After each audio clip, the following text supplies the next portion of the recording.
right, welcome into another episode of the Cedric Maxwell podcast. I am Josue Pavone. He is, of course, Cedric Maxwell. And Max, we got a lot to get into. We got Jaylen Brown out for up to 2 weeks. We'll get into that. Also, the Celtics finished their 3-game road trip with a devastating loss to Luka Doncic. We'll talk a little bit about that, of course, and the whole road trip overall. But first things first, Max, we got to talk about what Shams dropped this morning, of course. Dropped in a bit of news saying that the Celtics reportedly are interested in trading for Ben Simmons. That's right, Philadelphia 76ers Ben Simmons. Now, part of the report is Shams is adding that Jaylen Brown is in the deal, so to speak here, I guess, or at least a talking point for the Philadelphia 76ers. Max, what was your reaction when you heard this report? First, I was kind of stunned, but then after I thought about it, and I love Jaylen Brown, but how many times have I told you that one thing about Brown and Tatum essentially being the same kind of player and both guys needing the basketball? The thing that you know when if Simmons was to come here, Simmons doesn't need the ball to be better. Simmons is going to upgrade your defense at certain positions that you don't have right now, being able to be a stopper. He's a great rebounder. He's a great passer. So if you think about those things right there, great passer, great rebounder, runs the floor, defends. The only thing you look at is scoring. And Tatum, I mean, Brown, you're saying right now Tatum is your scorer and other guys will have to fill that gap. The only thing that really makes me nervous is about, okay, what's the package that goes along with it? Are you getting Simmons at a discount where all you have to do is give up Brown? And the biggest thing is giving Brown to the opposition. Somebody essentially is right in your backyard and making them a better team. Yeah, that doesn't sound like a recipe for success. Or at least, I don't know. This is the way I look at it, right? The first thought that crossed my mind, Max, was if this is true, then something went terribly wrong between Jaylen Brown and Jayson Tatum. My second thought was I still don't believe it. You know why? Because I don't see the Celtics giving up on those two this quickly, especially with Ime in the mix, brand new head coach, brand new system. I mean, they're just getting started here. And regardless of how people feel about the small sample size they've seen so far, I don't think they're quite ready, or at least they're at that point to give up and split these two. Well, I think that the thing that you're not looking at, and surprisingly, is the fact that Ime was Simmons' coach for a minute in Philadelphia. So he has a history already with a guy who you want to bring in the mix. He's been an all-star several times, so you're bringing that in. Obviously, you look at all the stuff that's going on. Winning players have so much flexibility and so much more power, but man, it did blow me out the water to hear that. And then my mind started calculating and start looking at the way Simmons could help your team. And you said, wow, that would be amazing. Now, on the flip side of that, how much are you helping Philadelphia getting rid of what they would think would be a major headache? Man, and Brown, I mean, you put Jaylen in that lineup. Oh, man, you're doing them a tremendous favor. If you think all of a sudden you get Brown to go there and you lose essentially the trash that they don't want and you bring it here, I mean, that's like somebody coming, your trash has been on the back porch for a week and it's starting to smell, and all of a sudden somebody comes by and says, you know what, I'm going to take that trash out for Josue. And you're going, damn, that was nice. And what they left was some roses there. And you're going, man, that's essentially what it would look like if you and then they snatched the Ferrari in the side of the car, Max. Like, come on, man. Like, I'm not okay. I should have. Maybe I went too far on that analogy, because when you compare the two players, it's not trash to a Ferrari. However, with the baggage that's gone on in Philly, with the price tag, you know, I mean, all that, you combine all that, and I don't see the Celtics. Price tag? What is the price tag, though? Obviously, you're going to be getting Simmons at some kind of discount. I mean, if you're... I was just talking about this contract. All right, let me add this to you. What would it say if you got Simmons and Curry? Would you take that deal? You wouldn't? You know what, Max? I'll tell you my third thought. I remember. My third thought was, can the Celtics, or would the Celtics somehow make this move if it doesn't include Jaylen Brown? Do these two reach a point 2 months from now where they're like, look, you're not going to get much better than what we got. And what I mean by that is a trade centered around, I don't know, Marcus Smart maybe, right?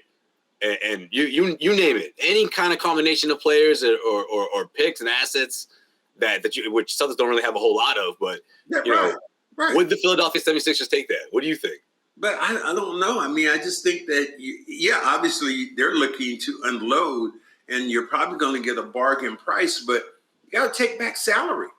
I mean, that's the thing that Philly has to take back. You're talking about a guy who makes about $30 million a year, and you're talking Marcus Smart at $16 million. So you're going to have to include something else in that package. Yeah, it'd have to be. If you gave Brown away, the numbers are really a lot closer. No, I get what you're saying, Max. Yeah, that you might not have to give up anything else to go along with it. Now, I love Jaylen. I love what he's done. I love his maturity. I love how he scored the basketball and watch him develop as a player. He's been your best consistent scorer. He's had some ups and downs, but he's been your most explosive scorer this year. So to get rid of him, I'm telling you what, man, this would be the big balls of big balls. As Sam Cassell, this would say, Brad is holding the big ones. If he makes this deal, man, this is either fly or explode. It's not even like, you're gliding along. No, either you're going to go up or you're going to explode. Max, what do you mean? This is a head scratcher. This is what went down that led to this. That's what this is. I don't think nothing went down. You look at this team again. Joseph. Come on, Max. If this trade were to go down next week, many times you can't say that nothing went wrong if they just went out and made a drastic move, Max. How many times have I told you this one thing? And you tell me, what is the difference between Brown and Tatum? Not a whole lot. Not a whole lot. Yeah. And in order to survive in this league and flourish, you have to have contrast in your players. You think when LeBron and Kyrie and Love play together, all three of those guys were completely different players. You think about Bosh, you think about LeBron, you think about D-Wade, essentially kind of different players. If you look at Tatum and Brown, tell me the difference in their games that you go, yeah, he does. No, he doesn't. No. I think Brown is a little bit more explosive. It's a better defender. Is a little bit more slick with what he's able to do, when it comes to dribbling the basketball, but not a lot of difference. Both guys average in the high 20s or, someplace in the 20s. Both guys need the ball to be effective. You cannot deny that.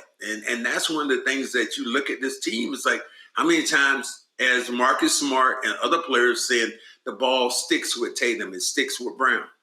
So there's no movement.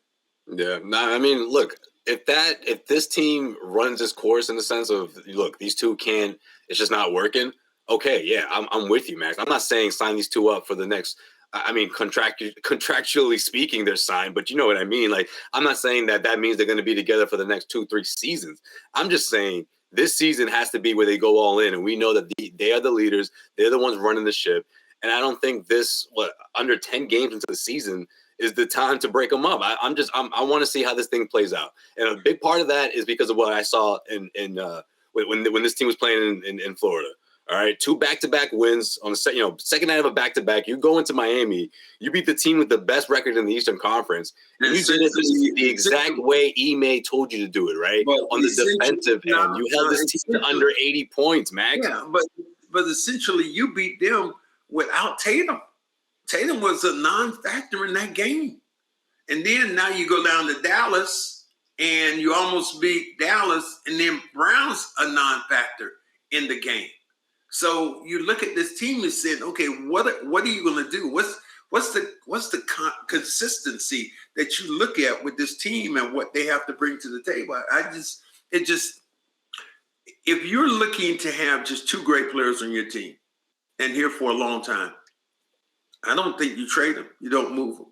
But if you're going to be a serious championship team, you have to have some contrast between your 2 best players. Or one of them has to be mean as the son of a gun. One thing I did like against that in the Miami game was, oh my God, they had the heart be still as I think I saw Jaylen Brown go up to somebody and say, yeah. Oh, I was going to text you about that. I was going to text you. And I was on the air going crazy. I'm like, oh my God, Brown is, finally going up to somebody. Something he heard you. See, he heard you last year. I don't even know who it was, but it actually was. I think it was Tyler Hero. Tyler Hero was the one that it was Hero. Jaylen Brown going in. I'm like, he was making faces. Tyler Hero wasn't the guy I picked to go up and start your. Yeah, but he's got he yaps, Max. He's a yapper. He talks trash though. He's a yapper, so I'm not surprised. Mm-hmm. Well, you wanted to be like Durant, right? That's what you wanted. Yeah, exactly. I mean, if you're going to the top, brother, you got to go to the top of the mountain. When they say you're going to a bar and you say you want to start a fight and get respect, you don't find the littlest person up in there. You go get the big dog who's sitting there, got all the women there like, yo, dude, that's the king of the mountain. I think I just want to try to take him out. If I don't, then, hey, everybody's still going to respect me for just coming out fighting and, doing it that way. But if I knock down the smallest guy, it's like, why are you picking on him? I hope I see that, Max, because, we got to remember, Jaylen wasn't in that series against the Nets. So we haven't gotten a taste of that quite yet. Him and Durant in the best of 7 series. That would be fun. Sure. I think it would be, and the way it would be fun if you had both those, if you had teams and players that did not like each other. And what you see with Kevin Durant will he'll buddy Tatum up. Oh, what's going on? How you doing? We won the Olympic gold together. Yo, what's up, man? How you feeling? That. And the next thing you know, hit him with the elbow. Whereas I don't know if Tatum is going to do the same thing with Durant in that situation. The one time we did see it, it did not happen that way. It was Durant hitting with the elbow, and would you had Tatum go to the official instead of saying, whoa, wait a minute. I got this. Don't worry about it. Yo, dude, if you do that shit again, there's going to be some major consequences. And there'll be some furniture moving. Yeah, and that's one of the things that, that I didn't see that I want to see from Tatum. Well, the Celtics are going to have to continue without Jaylen for a bit. He's going to be out for 1 to 2 weeks. The right hamstring soreness and the right hamstring, Coach Ime Udoka is saying that it is more of a precautionary thing. But is this something that Celtics are going to have to be worried about, you think? I don't think so. I mean, those things happen. I mean, if it was a full pull or a full tear, I think that's something else, and it keeps you out for a longer period of time.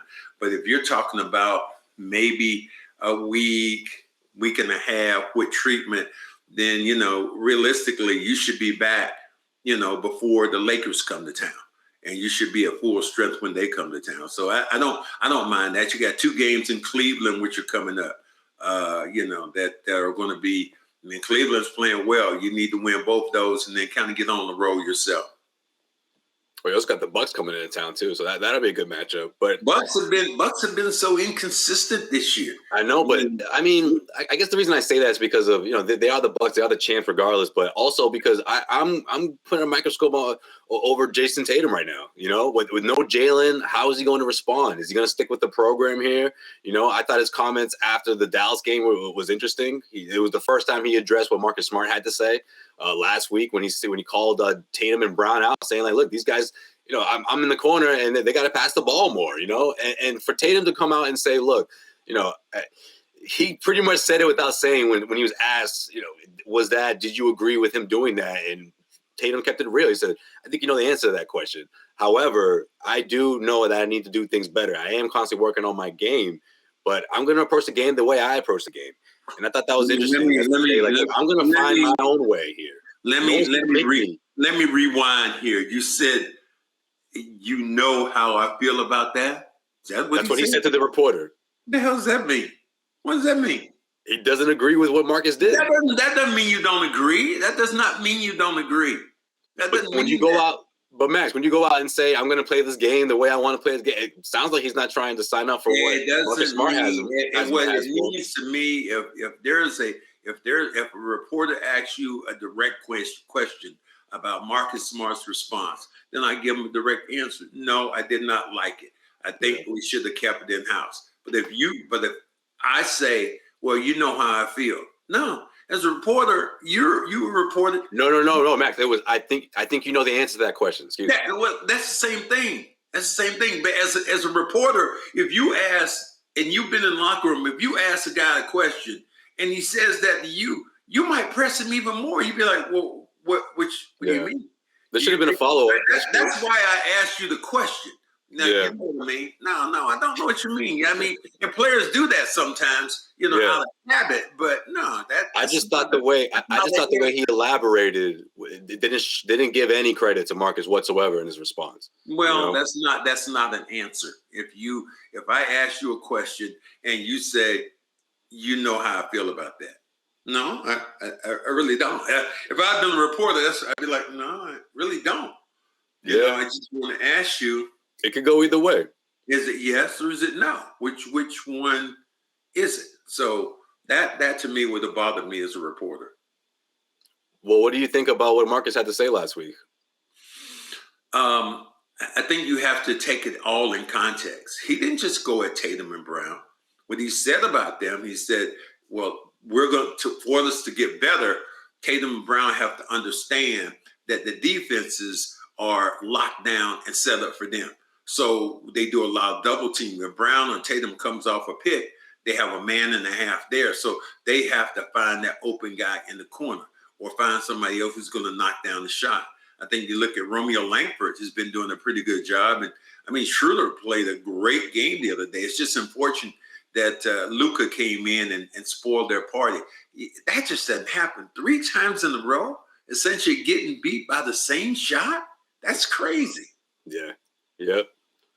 And the way it went down too. I mean, things could have went different. I thought it was going to overtime. Well, I think that Marcus made a mistake by fouling. Yeah. Early on, as the shot clock was, probably the Celtics would have got the ball back with probably about 5 seconds to go. But instead, once Marcus fouled, now all the pressure is off Dallas. There's no pressure because all you want to do is get the last shot. And you got one of the best guys in the league taking the last shot. Instead, if he had taken it and you got 5 or 6 seconds left on the clock, you get an opportunity to come back and counter. That was the mistake that they made in that game.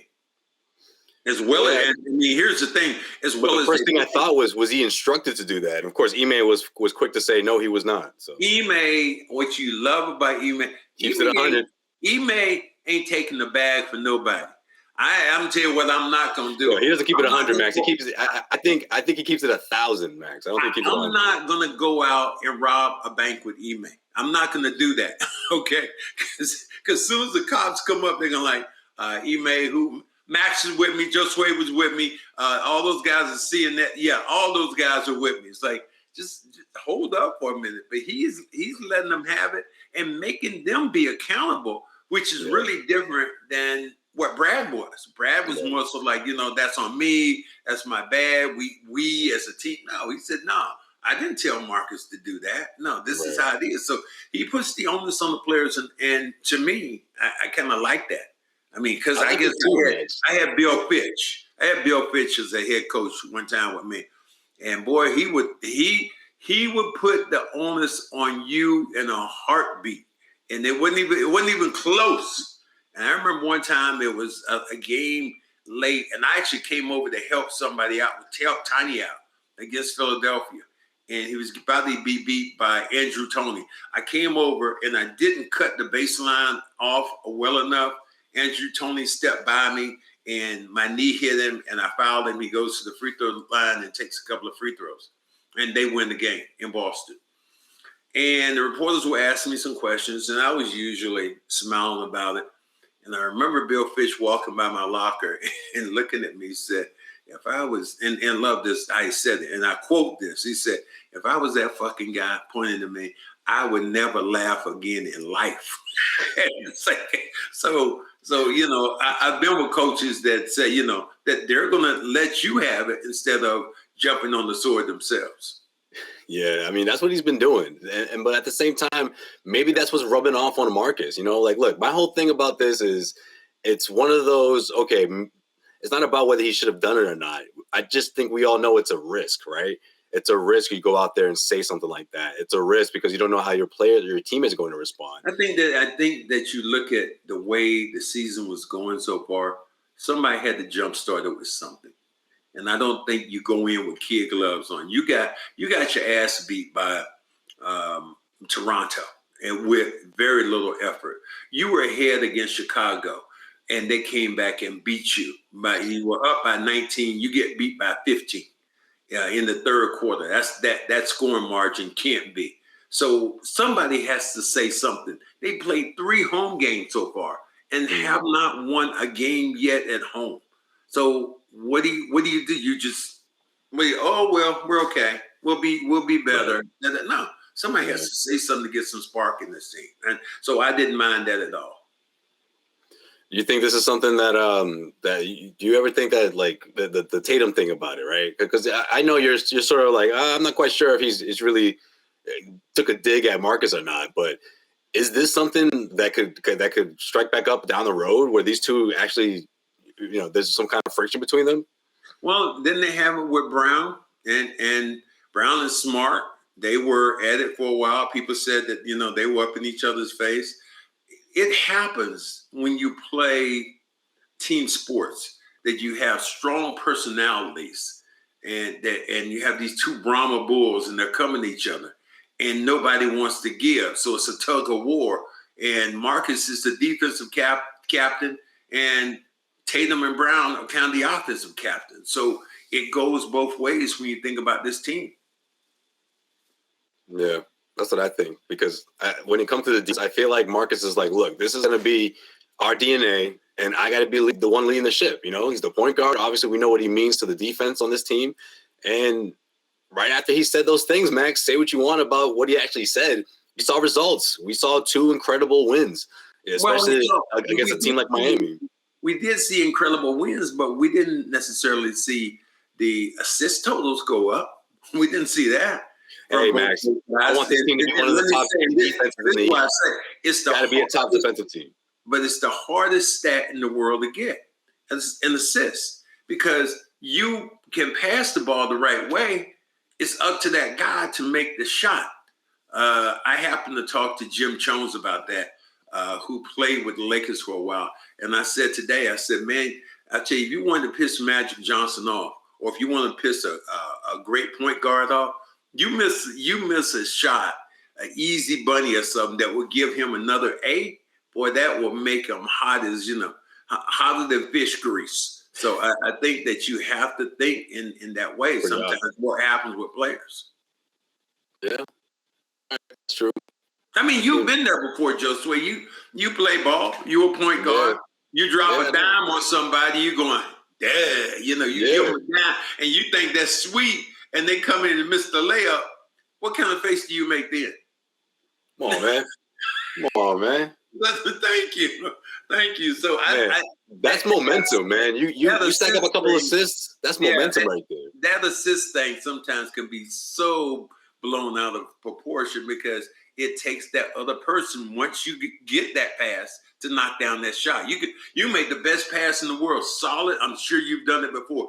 Great bounce pass, and what you envision, this guy scooping it up and bam, coming in, dunking it or laying it in. For us, it was laying it in. He comes in and lays in there, flies off to the other side of the backboard. As a point guard, the first thing you go is, what the hell? So assists, that's what I'm saying. Sometimes, which is terrible because the first person he looks at is you, and he sees that look on your face. Yeah, I mean, no, not necessarily. Not necessarily. As a point guard, when you make that pass and that guy misses that pass, this is the first thing he looks at. So look at this. How did that happen? You not even look at the crowd, like. Yeah, like he looks at his hands like, damn, I missed that. And I played with Nate Archibald, and I've had those looks and those stares from him. I just talked to him about it the other day when we did an event together, and he would give you dagger looks, and Larry would give you dagger looks if you missed an assist. Yeah, I just think it's just, again, after those back-to-back wins, I thought, and of course, after what Marcus said, like, I wanted it to galvanize Brown and Tatum, you know, and it's unfortunate that for at least up to 2 weeks or so, we're not going to be able to see that until Jalen gets back. So, well, you can see it for Tatum. Tatum is going to be your lead dog right now. So we'll see how the game changes and who else comes in as a scorer. One thing that happened the other day in the Miami game was the guy who came in and knocked down some shots for you was Naismith. Naismith has been essentially on the milk card. He came in Miami and knocked down some great shots for you. But there are a lot of combinations that the coach can go to that he hasn't even gone to yet. Romeo Langford's been really good this year. Yeah, both of them did. They came in and they were down big in the first half. Those two helped that comeback. Here's the thing about it. The MVP so far of these first 10 games or how many games they played has been Al. Al has been the best player for the Celtics, the most consistent player. Al Horford has been the most consistent player for the Celtics so far this year. And I don't even think it's close. We're talking about a guy at his age right now being one of the leaders in shot blocks. That to me is an amazing stat. Leads the NBA. It's incredible. Yeah. All that energy and that rejuvenation coming through full force. And the Celtics need all of that right now, right? They need that throughout this little transition as they try to pick up this defense, this newfound defense, which is another thing I think that we've overlooked here. This new defense has been implemented, and we're already seeing results this early. So I think that's a really good sign. You know? Yeah, I think there's some good things about this team that you look at and you go, this is Ime's team. He's coaching a different way. I'm seeing different things that I did not see with a Brad's team. Yep. What Brad's team would have done. Ime is putting his own stamp on it. And I happen to like that. The stamp with the 3 home losses, that was horrible. But then you look at the road games they play. This has been arguably the best road team right now in the league because every game on the road, essentially, they've had a chance to win. Yeah. They've had a couple of overtime games and games. Two double overtimes, yeah. Mm-hmm. That's true. All right, Mac, before we wrap up this episode, tell everybody what you did over the weekend. What'd you do? Well, what I did over the weekend was actually hung out with you and Nick Joso. I went to an event of some of my former teammates and got a chance to be with them. It was an autograph signing up in Wilmington, Mass. And I was a headliner. Robert Parish was a headliner. LT was there. And you taped something. I'm sure we're going to put it out someplace. Oh yeah. Asked LT about being the GOAT. And first he said, I'm the GOAT. I'm the GOAT up here. He was talking about from North Carolina. And I laughed, and I came back later on. And I said, I thought I heard Tom Brady's the GOAT here in Massachusetts. And he said, yeah, he is. I said, yeah, he is. He's the GOAT on offense, but I'm the GOAT on the defensive end. And he just laughed, but he was so cool. And there was a guy that I went back with, Orlando Cepeda, a great Major League Baseball player, Dominican, 84 years old now. Actually was in a wheelchair. He was down there signing autographs. They used to, if you want to look him up, they used to call him the Baby Bull, Orlando Cepeda, because, man, he had a stick back in the day. And Nate Archibald was there. Gerald Henderson was there. Rick Roby was there. So, man, seeing you guys all tell the stories from 81, man. Yeah, it was like about 5. I think it was like 5 of us, at least. Yeah, 5. It was 5 of you guys, and you had them all animated and telling stories, man. Team. Yeah, so it was really cool to be around those guys up in Wilmington. It was really cool. Absolutely. You also got to share your new book, of course, guys. If you haven't checked it out yet, go get yourself a copy. All right, what is it, like $17? It's nothing. Go get yourself a copy. All right, head to Amazon. It was $17 until I had a box of them up at the event, and I had my lead sales dog, Joe Sway. I'm getting you sales, some book sales. It was really cool to see you hawk a couple of books for me. I said, Joe, that somebody else wants to buy another one. Somebody wants, so we must have sold at least 10 books. Our Selling like hotcakes out there. Our guy Nick Joso tried to say we sold 30 books. I'm like, no, we didn't quite sell no 30, but we sold anywhere from 10 to 15 books that day. Yeah, but we know when Nick tells a story, it'll be 30. So Nick has a tendency to embellish just a tad, just a little bit. Yeah. All right, that's gonna do it for us. Until next week, guys. You already know the Cedric Maxwell podcast. Subscribe, rate, and share. Tell your friends. All right, that's right. We could only do this and make it better if you become a subscriber to our channel.